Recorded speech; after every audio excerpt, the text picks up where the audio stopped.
Hi, my name is Ryan Mitchell, and my topic for this video is the importance of mobilizers in a community, but along with that, the knowledge of cultural perspectives for what those you are working with.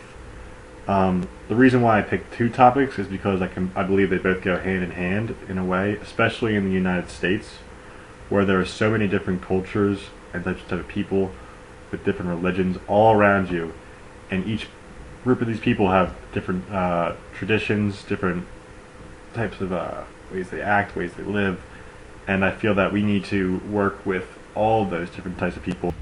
Since the United States is such a diverse nation with so many different ethnic backgrounds and cultural backgrounds, us mobilizers must do our best to work with those cultures and figure out what the best way to approach each of them to teach them the Word of God. This brings me to my first topic, the importance of mobilizers in our homes and in our communities. I'd like to start with just some simple facts. In the 1960s in the United States, 90% of the community was Christian. But now, well, this study was in 2012 actually, but now only 74% of the community says that they are Christian, but only 50% of that 74% actually go to church. This is alarming to me, more so for the future of the people, because if these numbers continue to drop, then we could be at 20% in 20 years of people attending church regularly. This is why I believe it is absolutely key that we have more mobilizers in our home communities that are helping to spread the gospel to those around us, and especially to those that have once been Christian but may have lost their interest sometime, maybe when they're in college or when their parents stopped forcing them to church, to help them rebuild their faith and bring them back into this wonderful community. This is something that Ralph D. Winter touched on in perspectives in our textbook, Perspectives on the World Christian Movement, in his chapter, Join the World Christian Movement, how important it is that to spread the love and care in the United States that we are trying to spread to all those around the world. The reason for this being that if we can build the community and church and raise the numbers of Christian in the United States, that means that we can have more missionaries going around the world to spread the gospel. And with that brings even greater growth to the church throughout the world. Before I took this class, I always thought that going on missions trips and going around the world to help those and spread the word of God was extremely more important than helping those around us, because I thought, they're already exposed to it, they've already been around Christianity, they already know what it is about. But after being in this course for quite a few weeks, I now understand that that is not the case, and that both being a missionary and being a mobilizer is equally important.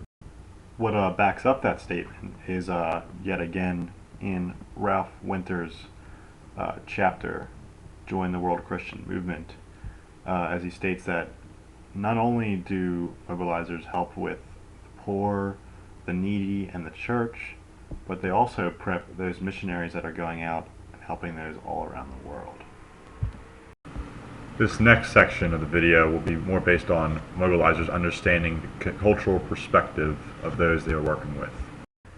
As I said before, it is very important for people in the United States that are mobilizers to understand every culture that they are working with, whether it be Chinese, South Koreans, Middle Eastern, Indian, Native American, African American, Latino. There's so many different cultures in the United States that they must have a certain grasp on how to handle each different one, because each different type of people has different type of traditions, different types of ways they act. In our textbook, Kraft, in this chapter, Culture, Worldview, and Contextualization, speaks about how important it is to understand the cultures of those we are working with. Now, he was meaning more of those we are traveling across the globe to reach, but still, in our nation today, there are still so many diverse cultures that we must understand each and every one. The main point of understanding the culture is to understand what Kraft calls their worldview and how they look at the world and how they understand things. Now, we must do our best to work with their worldview and with the gospel, so that we don't offend them or step on anyone's toes, and that they will completely understand what we're trying to portray to them. Kraft also goes on to say that along with respecting others' world views, we must give them the gospel, but also allow them to take Christianity in a way that's not exactly how we may see it, but in a way that will work or fit with their culture and their beliefs. Along with Kraft, H.L. Richard has a chapter in the textbook called Christian Movements in the Hindu World that speaks about how the Indian people have religions, not religion, but a way of life called the Dharma, which is their way of looking at religion. It's hard to explain through words. There's really no definition to it, but it's a very devotional way of living. And if we are to put the gospel and put our Catholic, Christian, whatever Christianity that they may be trying to spread to these Indian people, they might not agree with how it is and how it works because it does not work with the Dharma. Now, H.L. Richard believes that if we could basically plant a seed in the Indian community by just spreading the gospel. Now, I know I was not talking about missionaries in India, but mobilizers, but this still goes hand in hand with what I am saying. If we are to truly spread the word of God to those around us, we must adapt to their cultures and work with them, and allow their beliefs and how they live and their traditions to work with Christianity and the gospel. For the next portion of the video, I will be interviewing a friend of mine named Andrew who attends Pittsburgh University in Pittsburgh, Pennsylvania. At Pittsburgh University, he is a member of the Christian Student Fellowship Club. The Christian Student Fellowship Club is a group of Christians working together to spread the word of God, to practice their faith, and to help those in the community.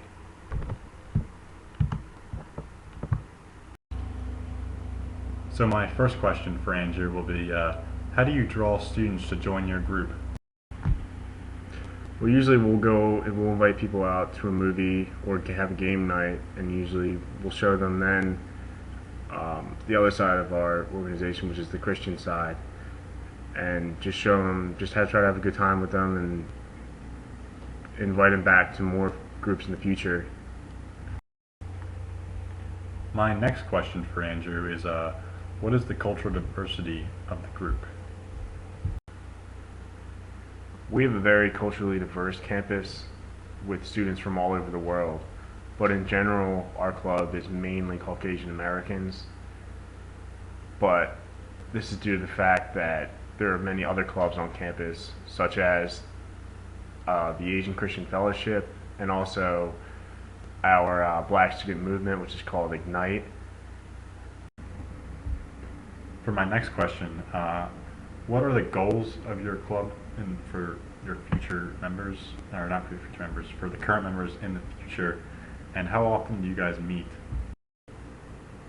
Well, our organization meets every Thursday at the Cathedral of Learning, which almost everyone on campus knows what that building is. So it's a nice place to have our meetings. But our main goal is really to build the faith of our members and at the same time build an everlasting friendship between our members that'll last a lifetime. Another important goal to us is spreading the word of God really to non-practicing Christians, practicing Christians, pretty much everyone. My next question, what is the attitude toward Christianity on the Pittsburgh University campus? Well, as I said before, we have a very diverse campus with students from all over the world.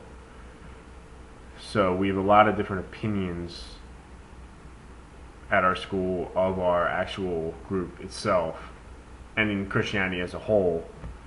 So it's kind of hard sometimes because some people dismiss us, but a majority of the campus accepts us for who we are. And we find that mostly, sadly, a lot of people say that they're Christian but are not active Christians. They kind of just classify themselves as Christians. We think this is mainly due to the many temptations college students experience while in college. Looking back on my interview with Andrew, His organization does a lot of great things for the Pittsburgh University community. The Christian Student Fellowship Club really brings together the Christian community of Pittsburgh. Along with that, I love to hear how there's different ethical Christian groups as well.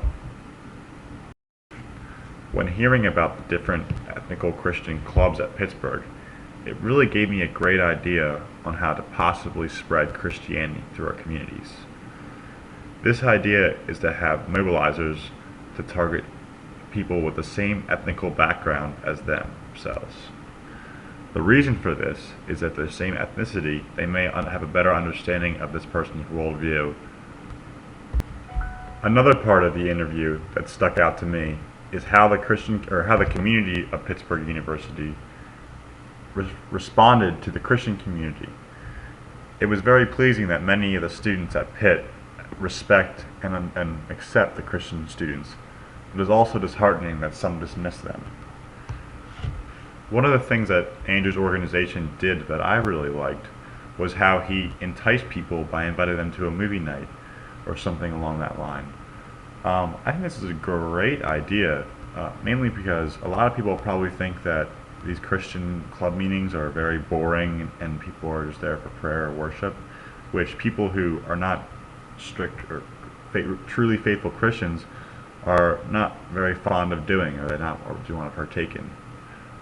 Another example of this working is something that happened in my life personally. When I was in high school, I was a 4-year member of my church's youth group. I was a leader my senior year of the youth group. And my first reason for joining wasn't specifically or mainly for the faith aspect, but it was because there was a good amount of people in the group, and that it was a fun time. We did fun activities along with worshiping God, going to Mass, going over religious or moral talks and stuff like that. But what really just drew me in at first was the fun and the trips we'd go on. And then as time began to go on, as I was in the group, my faith started to build more and more. We went on some great religious retreats, and in the end I had a great time with it. With that being said, another way to entice people outside of the church, no matter what their culture is to have some fun activities along with Mass and services and prayer. Things such as cookouts, movie nights, barbecues, possibly like bingo, anything. I think could really draw people in because they see the fun side of the Christian community, and then they start to build some friendships. And I feel like once they start building friendships, other people will start seeing that they're having fun, and more people will start to come. Another idea that I've had is that with targeting other people with different ethnical backgrounds, and if we can get these different ethnical backgrounds into the church, some of these people might have just moved to the United States. And with that being said, they might have family somewhere across the world where if they start to become Christian, they could eventually influence their family to join through the same thing. And once their family joins, possibly a community could start to build around that family. It may take a lot of time, obviously, but it's just the small things that matter, and just a small, almost a snowball effect that could possibly happen. One of my final thoughts for how mobilizers should handle trying to recruit possible members to join the church would be that they need to be patient, especially when we're trying to recruit those with different cultural backgrounds or different worldviews. The reason for this is because they're most likely not going to just say, I'm a Christian overnight, or switch religions overnight, or say if they're an atheist, go to Christianity overnight. It's going to be a process. It's going to take some time and some building, and it's going to take some hard work and effort on the mobilizer's part to do so. All in all, I do believe that there is a lot of hope for the Christian faith and Christian community in rebuilding this faith. As I said before, at one point in the 1960s, 72% of the country believed that they were Christian. Now it's only 50%. So we really need to work on building our home, the United States, up so we can send more missionaries outward. But along with that, we also need to try and hit all the ethnical backgrounds, all the different ethnic people here, so that they can spread it to their families and spread it to their home countries as well. And I believe if we do that, we could seriously spread Christianity all across the world.